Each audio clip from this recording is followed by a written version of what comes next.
What's up, Braves fans? Back with another episode of the Chopaholic. My name is Bryce Coon alongside Logan Whaley, and we are 1 week almost into the season. I guess technically, Logan, we had that just terrible Netflix broadcast.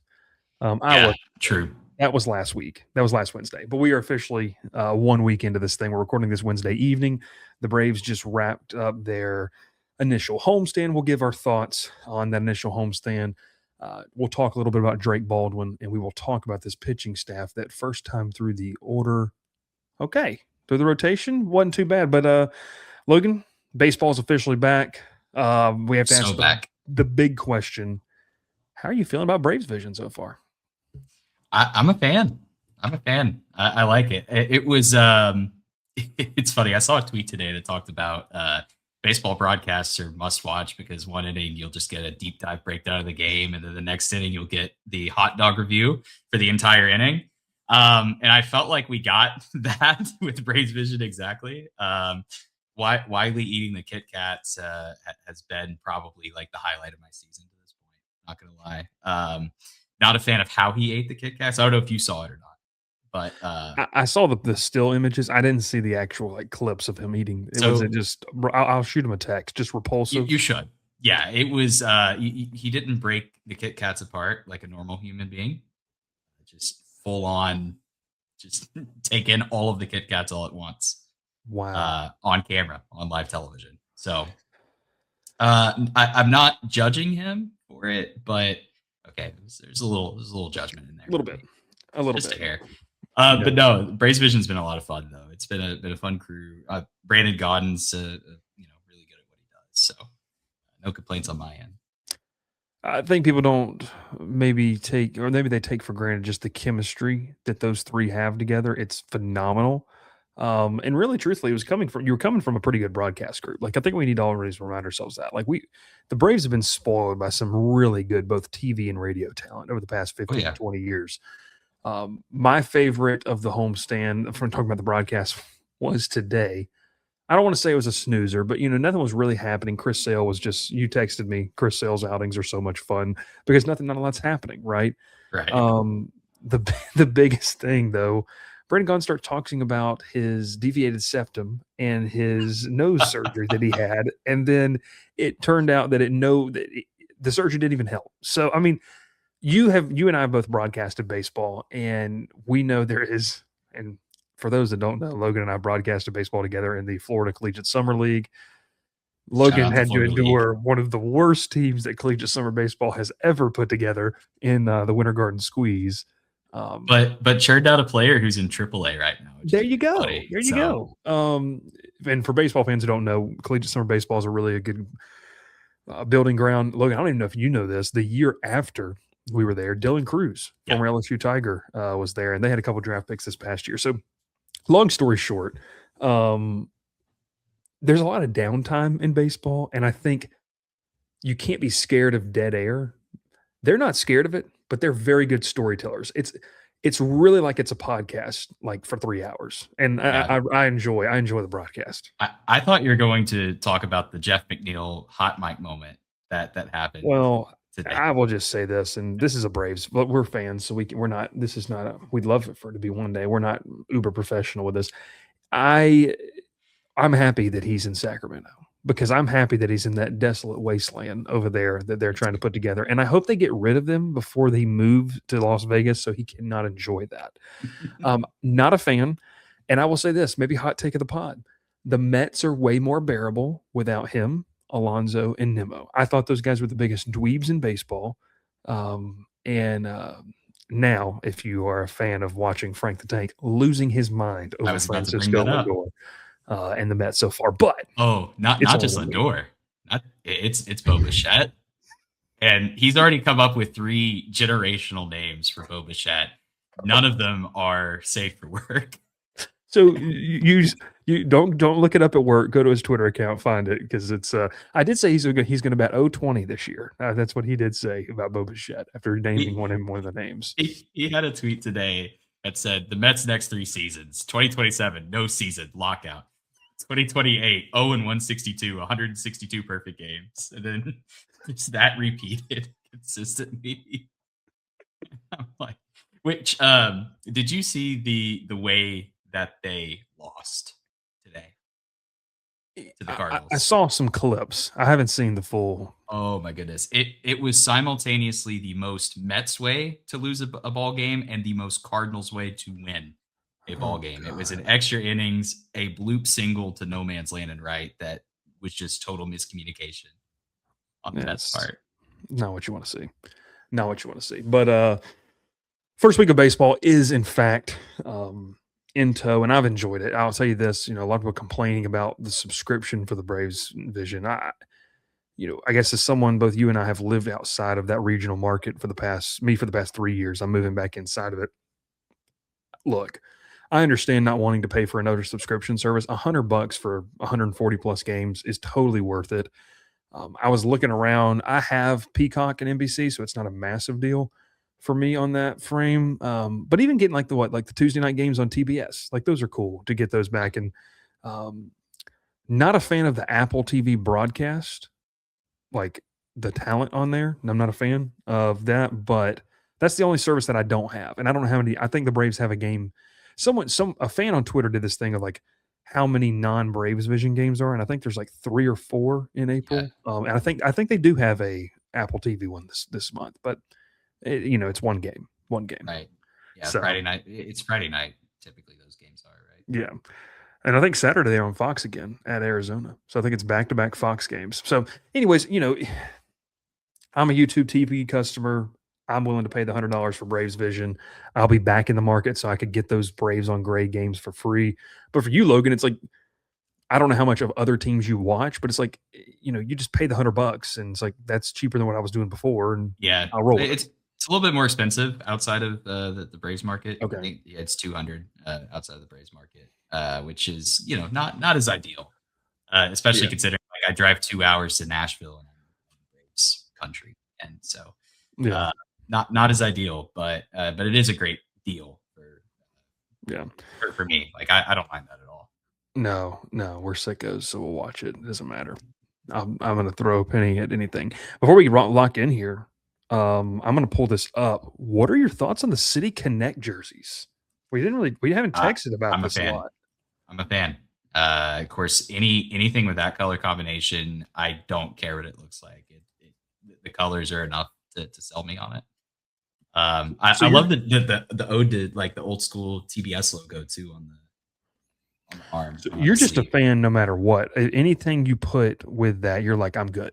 This is Yeah. what I want. Oh yeah. Yeah. I think it's the best color scheme in sports personally. I was trying to find a picture of it. I love them, and I know there was a call for the baby blue pants as well. I'll be honest with you, and it's a hot topic. Do you know when you get past 18 out of college, do you buy jerseys anymore? I It, don't know. I might buy a hat. Like I do like the hats. okay. I'm a big hat guy. I literally this is the new era came out with some flex fit hats.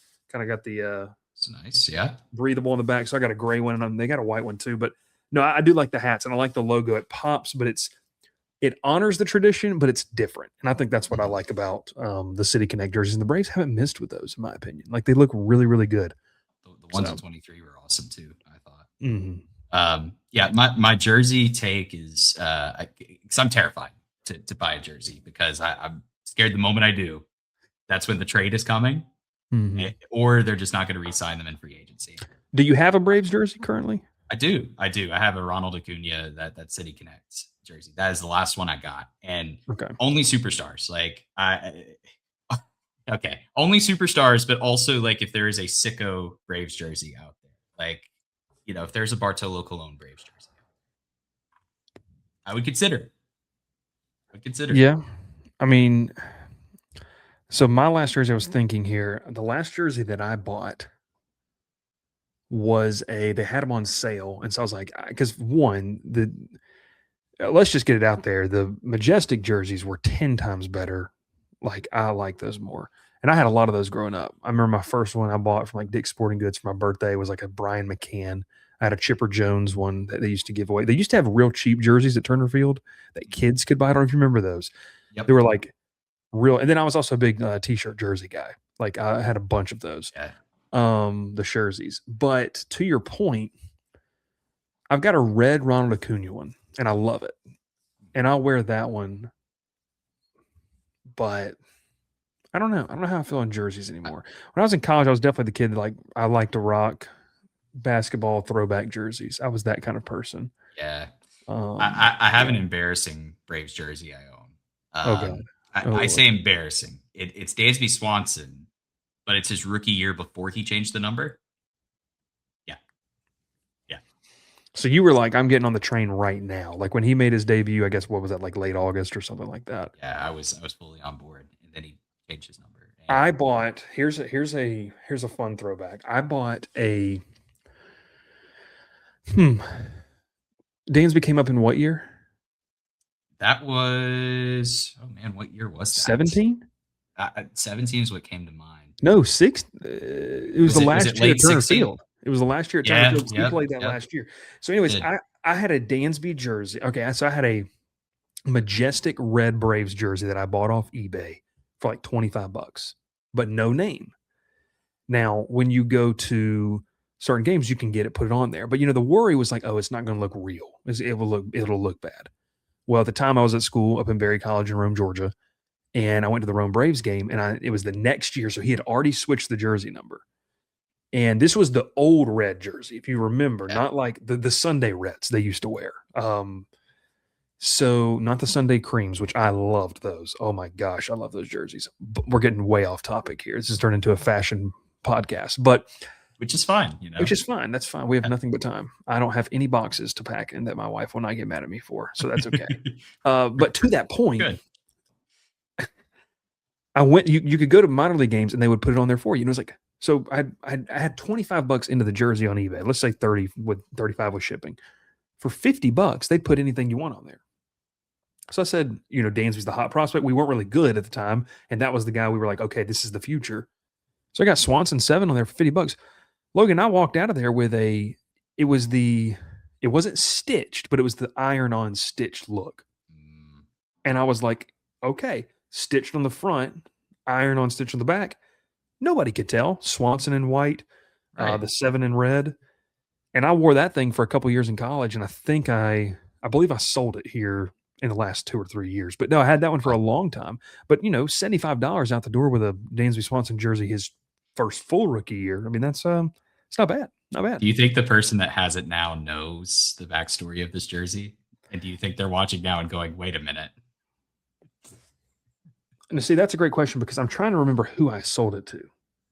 I think it was a close buddy at the time. We're not if it's who I think it is, he probably does. Okay. Probably does. But yeah, no, I mean, look, Fully authentic Dansby Swanson jersey. yes, Big bought on eBay from somewhere and then iron pressed in used to be State Mutual Stadium. I don't know what it is anymore down there in Rome. So anyways, long story short, love the City Connect uniforms. I'm excited to see them debut those. It looks like Logan, they come out next week in the store. For me personally, so a good friend of mine, he bought the old one. I texted him the link yesterday or whenever they came out, today or yesterday. And I said, what do you think? He goes, I like them better. Kind of what you said. Like, I like them better than the previous ones. But it's a no button up jersey. And if I don't wear soccer jerseys. One, because I'm not a fan of communist kickball to begin with. But but all that to say is I've never owned like an old school vest jersey. So I would have to see like what it looks like, the low V-neck. So anyways, Logan did not know my feelings. Logan, we can call them 14 minutes in. Twinkle toes, whatever you want to call them. 15 minutes in, we're getting the spicy rice goon takes. Yeah. Well, Trump did address the nation tonight, and I felt the need to get political, I guess. So there's that. There's your politics. For the next 45 minutes of this podcast, yeah, we'll be transitioning to. Anyways, so I guess let's kind of just go with this. What was maybe we'll talk Drake Baldwin specifically. We'll talk starting pitching specifically, but what was just your main takeaway from the first week of games? Like what just, we could say it feels different. I think it does, but I guess what was your main takeaway of just the first couple of games, first two series? Not starting 0-7 is nice. That's probably number one. Yeah, I mean, you touched on it with pitching and Baldwin. I think those are probably the two biggest takeaways. But it's interesting how things are different as far as like, there were a lot of games where, like Luis Severino today. I think at one point it was like 75 pitches through 2 2/3. Like Braves are working counts like Yeah. crazy. And I think that's an obvious approach that they've been taking. They're trying to get more runners on base. Now, what have they been doing with those runners on base? It's been pretty up and down Yeah. through these first 6 games or so. But again, and we talked about it in the preseason, right? Like pitching was going to be a question mark, but ultimately, we thought the biggest X factor would be how will these key guys be able to perform this season, like Acuna, Olson, Riley, et cetera, et cetera. So far, it could be better. Hmm. It definitely could be better. But the fact that the Braves are 4-2 despite some struggles from those top guys, that's pretty encouraging, I think, because last year it just felt like everything went wrong. This year, Yeah. some things could be better, but they're still, 4-2. And granted, the opponents weren't the strongest opponents in the world, but these series last year legitimately feels like series the Braves would have lost for no reason. Hmm. So that was kind of my first impression. Of course, obviously it's a long season ahead, but you feel encouraged and you hope that the pitching can hold up. Now, will they be top 5 in MLB in ERA like they are right now? No, I Yeah. I would be surprised. If they are, it's great. Sign our pitching coach to a lifetime extension if that's the case. But no, I'm encouraged. I'm encouraged about the start so far. Yeah, I think we rolled, and I guess the last time we talked, we rolled into the season knowing that it really is going to come down offensively to you just had to have a better approach, and you also had to execute. Like that was the two biggest things. And through 6 games, like, yeah, you're right. I mean, I don't you know, I don't know what the Royals are going to be this year. They do have some intriguing young talent. Um, the A's actually have a better team than I think just the casual fan thinks that they have. Like obviously what they had last year with Kurtz and Jacob Wilson, and they also I think that's which is crazy to think about. But Traylon their Lears too. teams are young.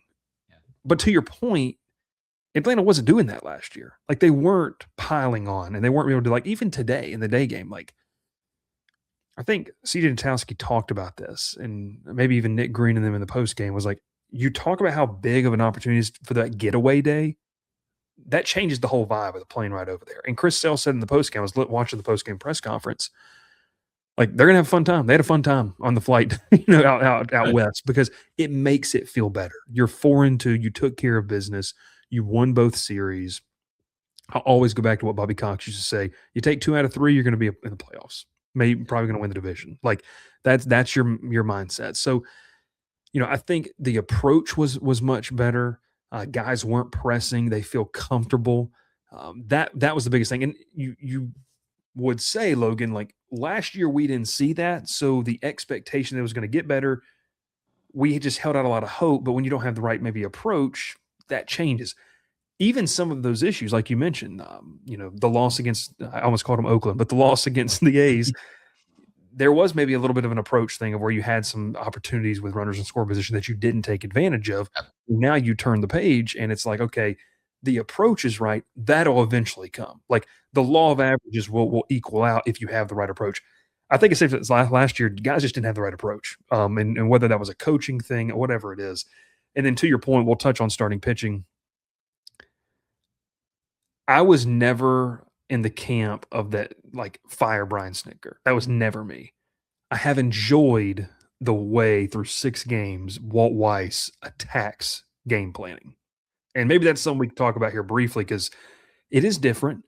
And it's also interesting, people can start the conspiracy theories, but it's interesting to think like Weiss was under Snitker. So he watched a lot of like the decisions they made. And to see him, I don't want to say it's a stark contrast. It is different, but to see him maybe lean a different way while knowing for the past couple of years, I mean, since Nick's been there, he's been like the right hand guy. He's been there.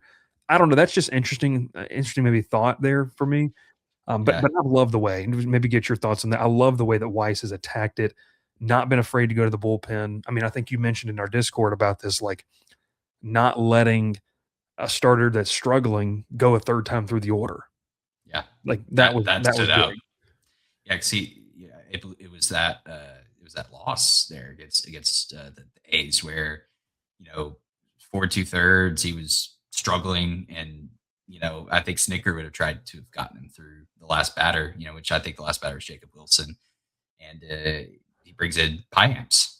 Weiss Mhm. brings in Piamps, which I was a big fan of, because again, I feel like Snicker would have tried to get the starter through Yeah. 5 innings, no matter what. So it's been good to see. Like I think even the lineup construction's been different. Like I think a lot of people kind of rolled their eyes when they saw Ozzy in the 3 spot on opening day, but I don't think anyone expected it.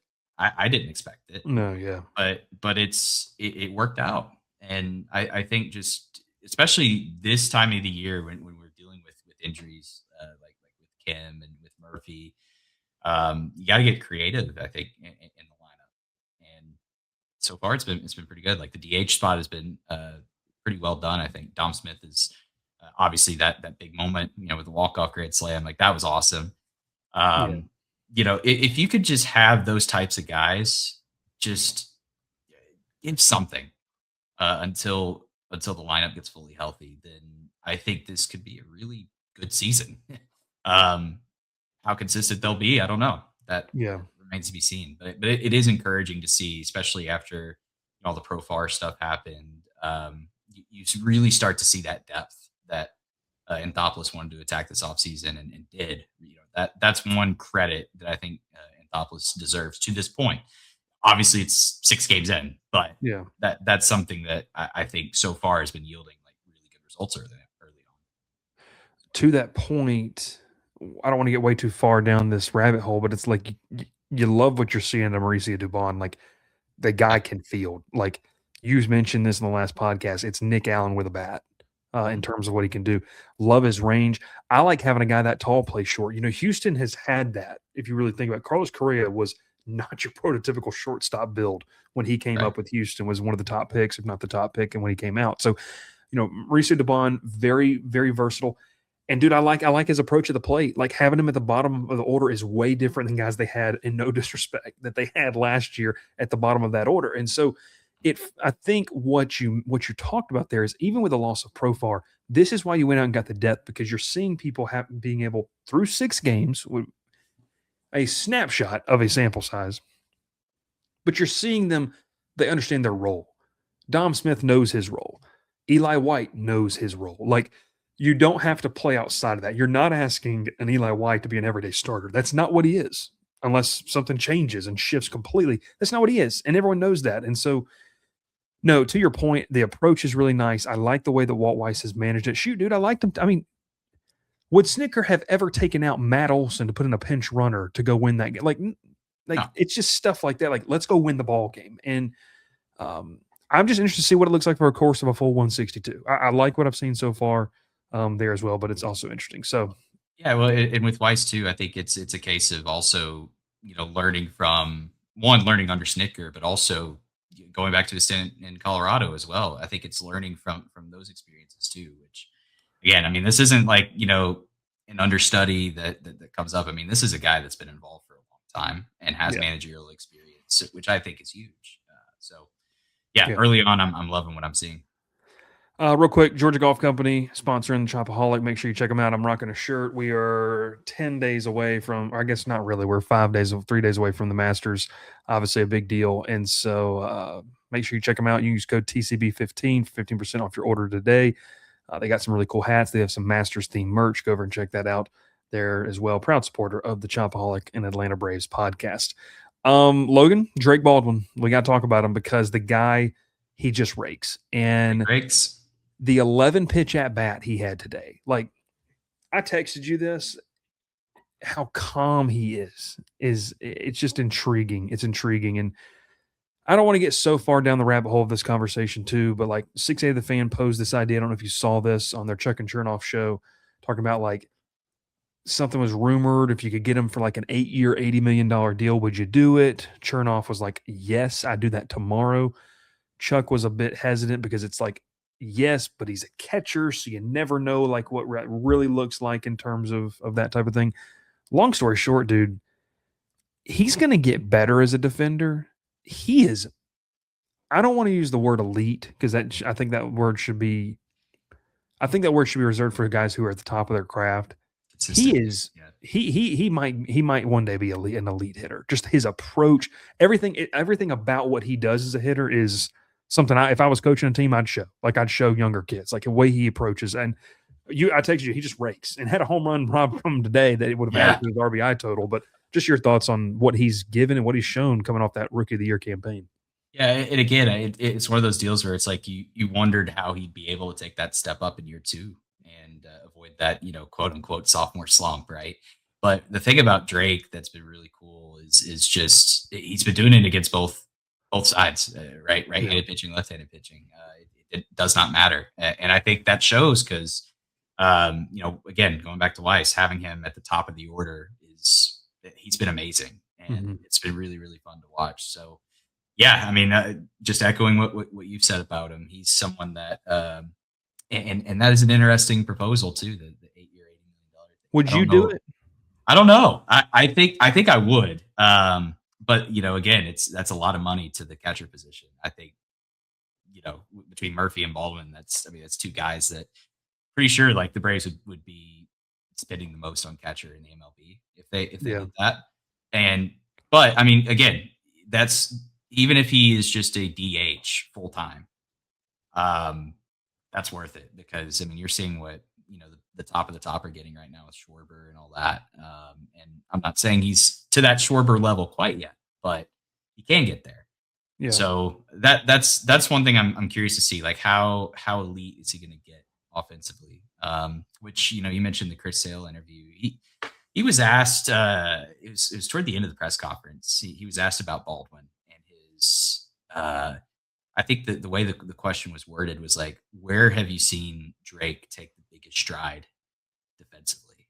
And Sale was almost like defensive about it, which was interesting. And he said something like, look, he's got the strongest sword out there and he sharpens that every day. Which is such a Chris Sale answer to a question. Yeah. But, I think what I'm curious about is what happens when Murphy gets back. Because obviously Murphy is too good of a defensive catcher to not have out there.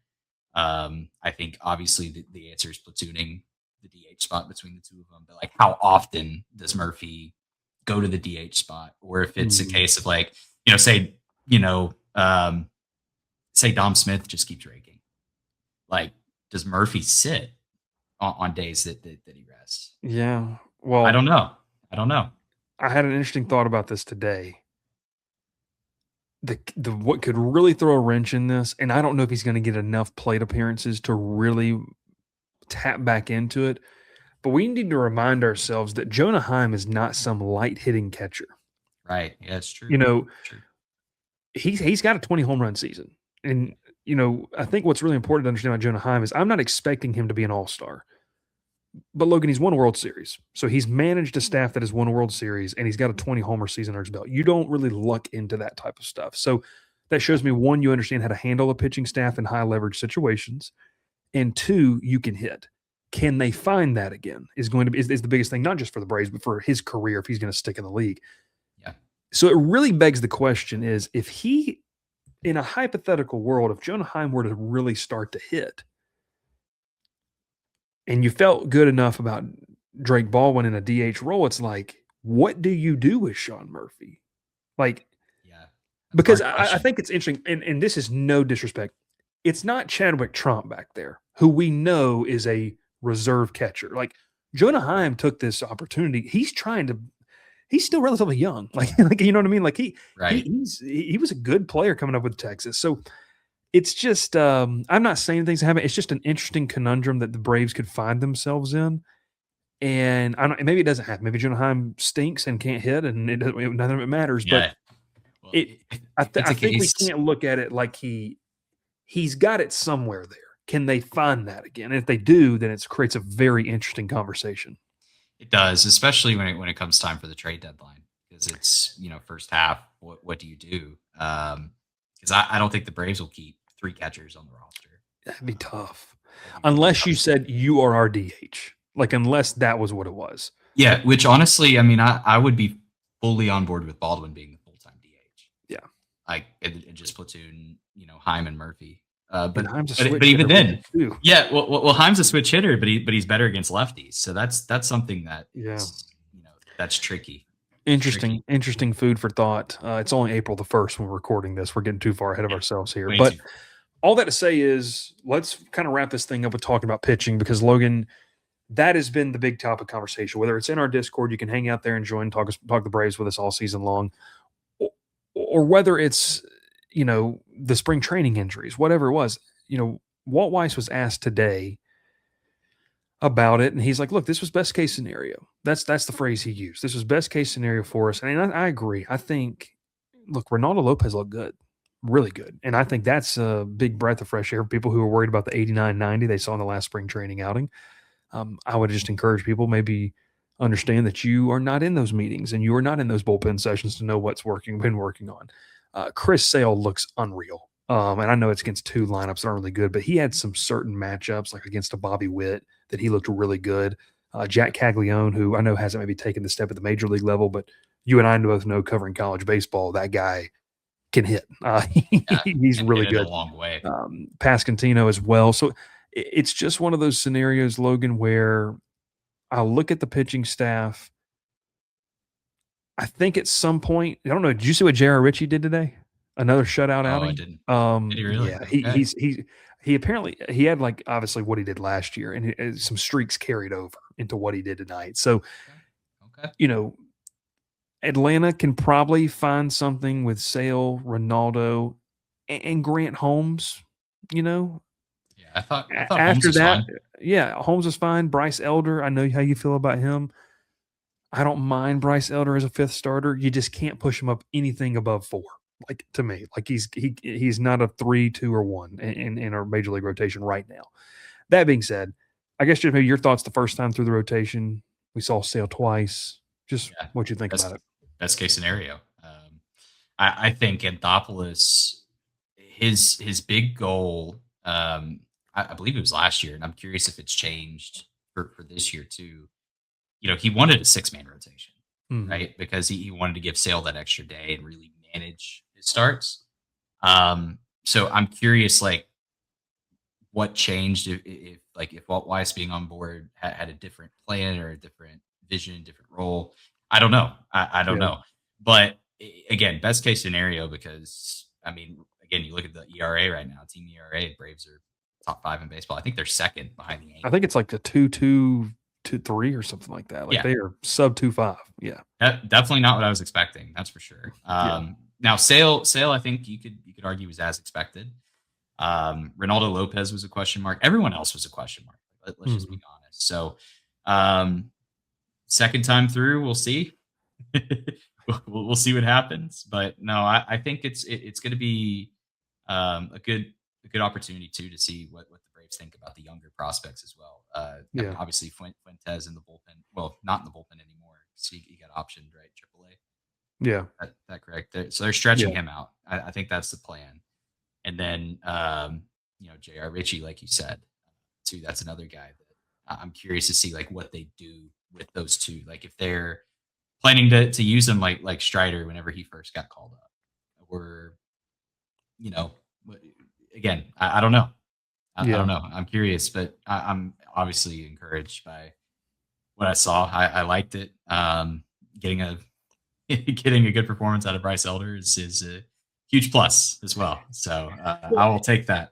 And you paint the scenario where, look, Spencer Strider started throwing light work before today's game out there in the outfield. I don't know if you saw the clips from that. Mm-hmm. You don't know when you're getting Schwellenbach back. I don't feel good about any of that, to be honest with you, right now. So it's like you can't really count on that, at least, let's just say, at least to the first half of the season. Have we gotten a Smith Shawver update? I don't think there really is one. I don't know. But, like, I know AA did that interview with 680 on opening day and mentioned some positives. But let's just play the scenario out. Like, if you can get Sale, Lopez, Holmes, Strider, if that could be 4 guys for you, and we're talking about you're like May 15th, so that's 45 days from now. I feel good about the rotation when you have those 4, and then you have a concept of your 5th starter being a combination of an elder who is capable of being the 5th starter for the Braves. Like, I know you can't stand it, Sure. but he can be the 5th starter for the Braves. Or it's Fuentes, or it's J.R. Ritchie, or, and hear me out, like, I think he's probably going to get a shot here soon, Martin Perez, who wasn't bad. Martin Perez wasn't It was bad. good. Like, he was fine. Your 5th starter, once again, this is not MLB The Show. You need a guy that can get you, I would say in today's day and age of baseball, 4 to 5 innings out of that 5th starter, and that's what you roll with. Can you find that out of those 4 guys, which I think you can, until a Schwellenbach, a Smith Shawver, those guys come back, or like we mentioned, you get to the deadline and maybe you have a good gauge of like, hey, I can go get a number 3 and I can push those guys down to where now it's like Grant Holmes is my 5th starter, which it would be an Right. ideal situation. So I was pleased with it as well. I think, Jeremy Hefner, there's a lot of things to like. I don't know if you saw the clip from 2 nights ago where he's just sitting there working with Elder on some pitch grips, and like they're kind of showing some stuff, some scenes of the dugout, and it's like this hands-on approach that I feel like I'm getting from the coaching staff. I like that. I'm not saying the previous staff wasn't hands-on, but I think it's Right. just a different feel, and Hefner embodies that as well.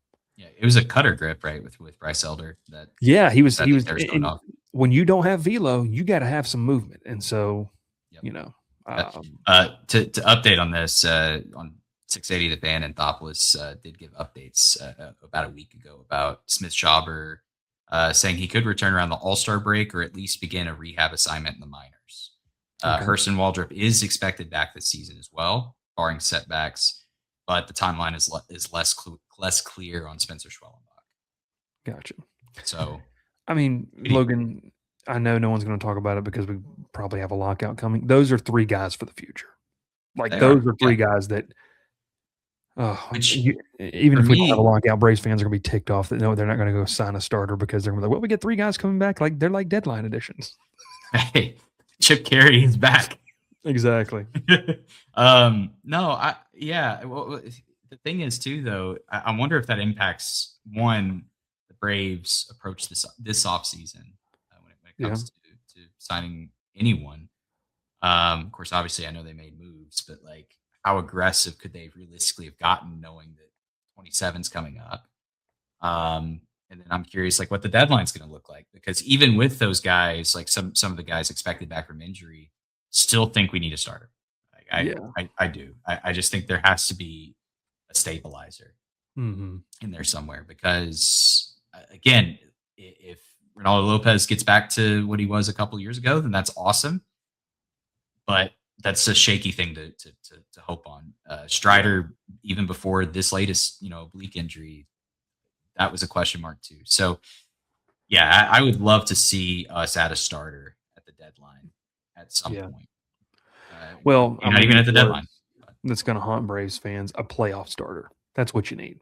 Because if this offense can be who we think they can be and who they've shown in a very small sample size in 6 games that they can be, Yeah. you're going to be playing meaningful baseball in October. You need a guy that you can throw out there in a 5-game series in a game 3 that you don't have to wonder about. And Right. that, I don't, if they played, and like I said, it's April the 1st. If they played a 5-game series right now, I'd wonder. You know what I mean? Like, once you got past Sale and really Ronaldo, it'd be like, okay, Bullpen game. yeah. Jeez, throw me back to the COVID year, 2020. AJ Minter, the opener against the Dodgers. Yeah. He was elite, though. He was elite. So, but no, fun things. Braves are 4-2 to start the season. They're going to begin a West Coast swing, a series at Arizona. Should be an intriguing series against the Diamondbacks. That starts on Thursday evening, and then they'll come back home fairly soon. So you'll get a chance to do that too. So back to Truist Park, they'll come, I believe, next weekend. I don't know. Maybe I'm wrong in that. I don't know how long the road trip is, but it's 2 series out there west, and they'll roll back into Atlanta. So I guess last thing I got is I heard a lot of good vibes in Truist Park the first couple of days. People were excited, some new amenities, some new things. I'll be making my way over there hopefully pretty soon. And Logan, hopefully we'll get you out to the ballpark at some point. I'd love that. We'd love it. Love We'd to. love it. But hey, we appreciate it. Thanks so much for tuning in. Logan Whaley alongside myself, Bryce Coon. Braves start 4-2. We'll come at you next Wednesday. Taking a look at that Arizona series and any more of those developing storylines, as well as checking in on Logan's appreciation of Bryce Elder. We appreciate you tuning in. Thanks so much. We'll catch you next time.